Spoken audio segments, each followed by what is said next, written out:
අද පුටපට්ටම් ලෝක සවාරියෙන් කඩිවිඩිස්සාවේ සුන්දර ජපානයේ සෙන්දයි නගරයට. සුන්දර ජපානයේ නෙවෙයි ඔය ලස්සනයි කියන කොහේක ගියත් හරියට ජීවත් වෙන්නේ නැත්නම් කාටත් තමන් ඉන්න තැන සුන්දර වෙන්නේ නැtei කියන එක අද පුටපට්ටමෙන් ඔබට මතක් කරන්න ඕනේ. සුන්දර ලෝකෙ තියෙන සුන්දර රටකට යන්න හිනමවන සුන්දර ලංකාවේ ඉන්න සුන්දර මිනිසුන්ගේ සුන්දර හින සුන්දර බලාපොරොත්තු සුන්දර විදියට හැබෑවෙන්න කියලා අද සුන්දර පුටපට්ටමෙන් කඩිවිඩිස් වලට සුන්දර විදියට ප්‍රාර්ථනා කරනවා. බලන්නකො ඒ වාක්‍යයේ සුන්දර කියලා කීපාරක් එදිලා තියනවද කියලා ඕන් අහගන්නකො එහෙනම් ආයිත් වාක්‍ය. සුන්දර ලෝකෙ තියෙන සුන්දර රටකට යන්න හිනමවන සුන්දර ලංකාවේ ඉන්න සුන්දර මිනිසුන්ගේ සුන්දර හින සුන්දර බලාපොරොත්තු සුන්දර විදියට හැබෑවෙන්න කියලා අද සුන්දර පුටපට්ටමෙන් කඩිවිඩිස් වලට සුන්දර විදියට ප්‍රාර්ථනා කරනවා. ඕම් බලන්ටව කඩිවිඩිස් මේ කොහටද යන්න කියලා.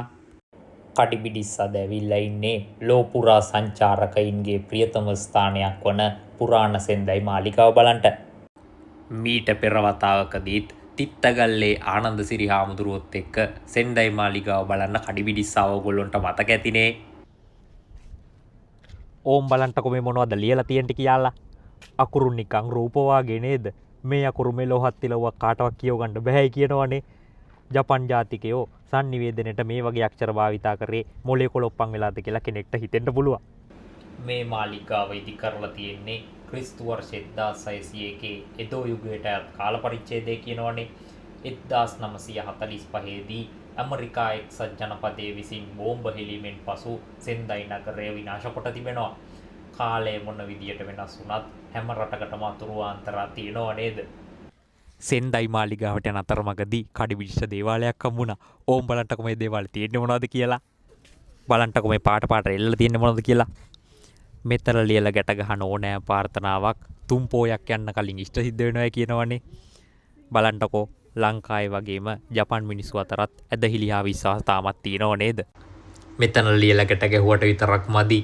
දෙයියොන්ටත් කරන්න පුළුවන් සීමාවක් තියෙනවා. ඒක නිසා දෙයියෝ කෝප කරගන්න වැඩ කරන්නේ නැතුව තමනුත් මහන්සියලා වැඩ කරන එක ඇඟට ගුණයි කියලා අද පුටපට්ටමෙන් ඔබට මතක් කරනවා. ඕම් බලන්නකො මේ මොකද්ද පෙන්වන්නේ කියලා. මේ ඔබ දකින්නේ සෙන්දයි මිරයි නොමොරි ජපන් භාෂා පාසල. වසර දෙකකට ආසන්න කාලයක් කඩිවිඩිස් මේ ජපන් භාෂා පාසලේ අධ්‍යාපනය හැදෑරුවා. මේ පාසලට ඇතුළු වන ඕනෑම අයෙකුට ඉතා කෙටි කාලයකින් ජපන් භාෂාව පුළුවන් වීම අදටත් අදාහගත නොහැකි කරුණක්. ඕම් බලන්ට කඩිවිඩිස් මේ මොනවද ජපන් වලින් ලියන්නේ කියලා. අචින්ති තම්පි භවති චින්ති තම්පි විනස්සති. ඇත්තටම මේ ලෝකේ අපි හිතන දේ වෙන්නේ නැහැ, වෙන දේ හිතා ගන්න බෑ. කඩිවිඩිස් ඔය ජපන් වලින් ලියන්නේ අන්න ඒ පාලි පාඨය.